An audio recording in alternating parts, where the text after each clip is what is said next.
По поволни кредити за купување прв стан, Народната банка размислува да се креираат мерки со кои ќе им се олесни на граѓаните да го решат стамбеното прашање, особено младите брачни парови кои со овие цени не можат да дојдат до сопствено живеалиште. Цените на становите вртоглаво растат, а проценката на гувернерот Трајко Славески е дека тоа веројатно се должи и на тоа што се купуваат станови кои остануваат празни со цел да се продадат подоцна со повисока цена.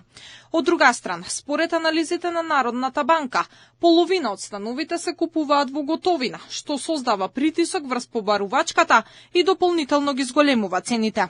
Токму затоа Народна банка ќе предложи мерки до банките кои нема да ја нарушат стабилноста на банкарскиот сектор.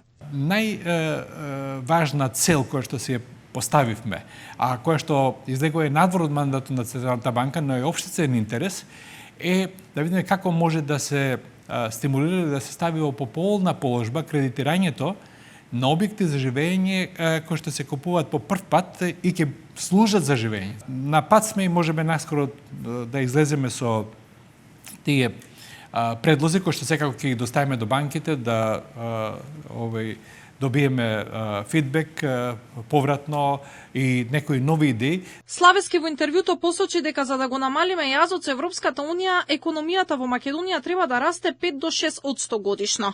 Во моментов бруто домашниот производ на Македонија по глава на жител е 42% од просекот на Европската унија.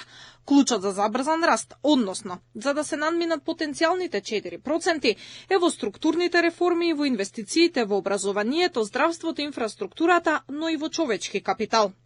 Доколку успееме да го подигнеме нивото на економски раст или стапката на раст, да речеме на 5 или 6%, што од оба перспектива изгледа прилично амбициозно, во тој случај тој временски период на конвергенција би го скратиле значително.